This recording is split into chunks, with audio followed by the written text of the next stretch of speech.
Hello. So this week I thought that I would answer a couple of questions because I'm not really sure which topic I'm going to go on to next anyways.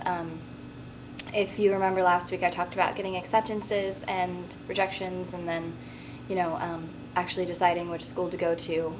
I guess I didn't really go into as much detail with that as I wanted to. So this one of the questions I'm going to answer is related. It's basically about how the U.S. news ratings may affect your decision and how much weight you should actually give them.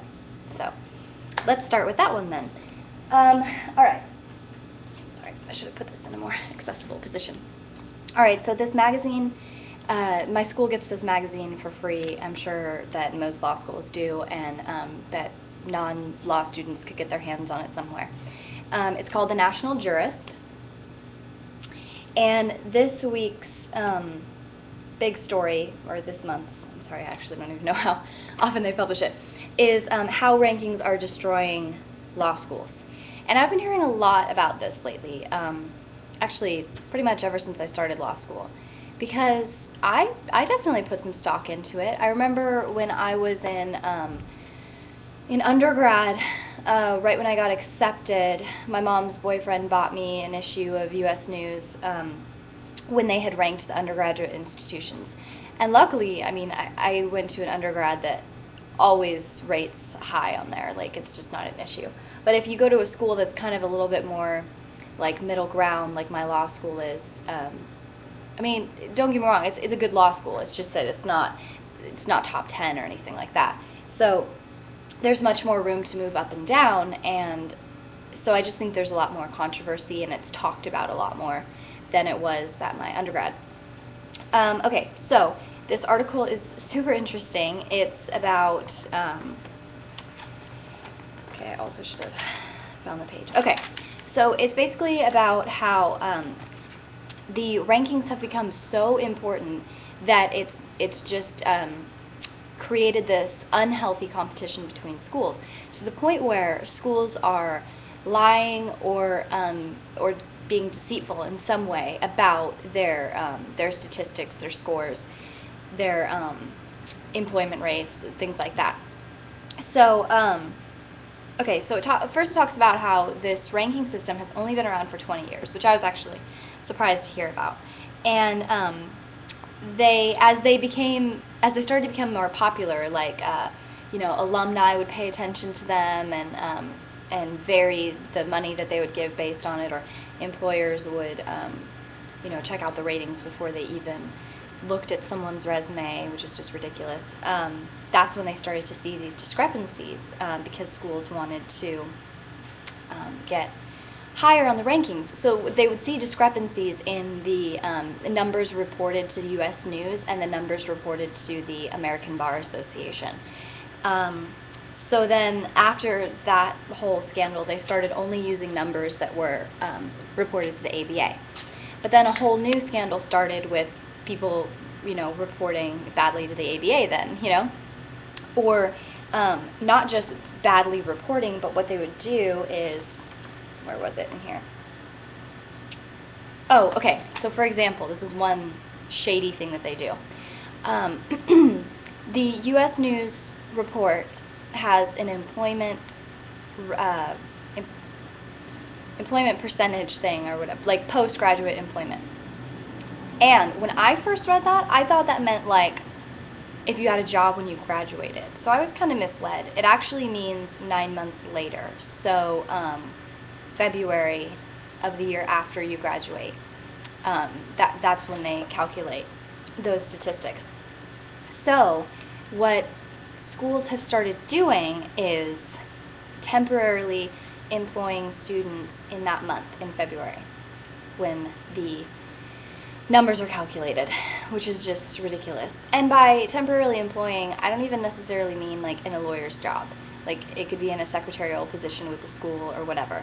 And not only that, but when they say employed, that doesn't mean employed in like a profession that required your law degree. It means, like, they gave examples like Home Depot, Applebee's, things like that. So, I mean, I just think that's ridiculous. It's misleading people like me who have put our future on the line to go to a school that we want to be able, or we want to be good, you know? And not just that, I don't want to think that my school is lying about things, you know, and being deceitful. Especially when I go in there and I use their services. When I go in and speak to someone in the career office, I want to know that they're being upfront with me about my chances, you know? So that was just, that was annoying.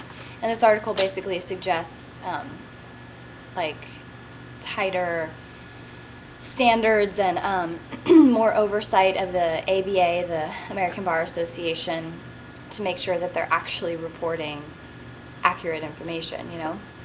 So that was interesting. But I really liked this sentence. It says, the conflation of merit and test scores strongly incentivizes narrow-minded attitudes and behaviors among undergraduates that must be shed before someone can become a truly effective lawyer and counselor. And that was basically about how ever since these rankings came out, because obviously the rankings only take into account the LSAT, GPA, things like that. Ever since the rankings came out and became super important, law schools stopped paying as much attention to personal statements and letters of recommendation and things like that. Things like in my last video, or a couple of videos ago, I said humanize us, you know? So what they ended up doing is really only letting in people that have the right LSAT scores. And it's just a numbers game. And it also sucks for people like me because they were saying in this article, which I had heard this talked about before too, is that it's just so much harder for people from, you know, low-income backgrounds to get into law school, especially because of these rankings. Because getting a good score on your LSAT, or even getting a good GPA in undergrad, is really difficult if you don't have money. I mean, let me explain myself. Okay, so to study for the LSAT can be really expensive. I talked about how that course costs like $1,000. Luckily, I had someone who could give me all those materials, and I studied on my own, but not everybody has that as an option. And then as far as GPA goes, if you're from a low income, you probably have to work more through college, like I did, you know, so you don't have as much time to study. And it's just like this vicious cycle where then that means that you're not, you know, gonna have as good a chances of getting into law school. So it's scary. Basically what I would say about it is just don't pay as much attention to the rankings as some people might tell you to, because it's not necessarily an accurate description. Go somewhere you're going to be comfortable, like a city that you know that you'll be happy in, because it's going to make all the difference. And, you know, go somewhere that has good professors. Probably go somewhere that the professor-student ratio isn't too outrageous. And, and also, you know, go somewhere that has some sort of, like, or classes and focus in the field that you want to work. So those are just a few things I would pay attention to over the rankings. Okay, so there's that. The second question I've been getting a lot is basically about, like, romantic relationships in law school and how, like, my opinion on that and how that works. Well, obviously it's going to be different for everyone, but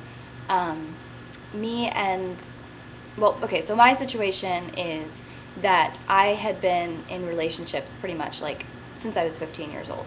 So I was really used to that. I was used to being someone's girlfriend, and, like, I took on that role pretty easily. But right before law school started, me and my ex broke up. He was actually starting law school in the area, but it was just far enough away that it was just too difficult. We could tell that the commute was going to be too much. And so then for a few months, like, I had my own apartment for the first time. I had all this freedom. I had, just all this time to focus on school. Absolutely loved it. Got kind of addicted to it. And then, so when I did start dating someone again, we slipped into, like, boyfriend-girlfriend mode pretty quickly, because that's just what I'm used to happening. And then it didn't take long for me to be like, no, I can't do this. Because for me, since I am, like, when I'm someone's girlfriend, I really want to be there for them and to be good at that, you know? But I can't do both. Like, I would always feel like I was neglecting my schoolwork or I was neglecting him. So either way, I felt guilty. I felt guilty when I was hanging out with him or when I was doing my schoolwork, and I just couldn't have that. And, obviously I can't quit law school, so I kind of just quit dating. But it's fine. Like, I have a ton of friends, and it's great. It's actually a relatively short period of my life, and I'm having a really good time. And I think that if I'm ever going to be single, this is probably the best time to do it, when I need to be selfish and when all of my time is consumed anyways. So that's my situation. But trust me, I know plenty of people who are in serious relationships. I have like 2 sets of friends who just got engaged recently. One just got married, I think like over winter break or something like that. That's crazy to me though. I can't imagine planning a wedding. But the difference with those couples is they were all together before law school. So like actually meeting someone and developing just developing a healthy relationship in law school, I think is really difficult, and it takes a lot of patience and work that I'm just not willing to put out right now. So, that's fine. But just to let you know, it can work for you if you really want it. Don't break up with your boyfriend or your significant other before law school. Feel it out a little bit, because you may be able to handle it. It just depends. So, those are my 2 things this week, and let's see if there's anything new going on in my life. Thursdays are my Friday, because I don't have Friday classes. So I have today, and then I have Monday and Tuesday of next week, and I am done with classes. And then finals start on April 30th, so I'm just getting prepared for that. Alright, so next week I will probably talk a little bit more about, starting law school and my little pieces of advice, things I may have done wrong and I could help you not do wrong. So, hope everyone's having a good week.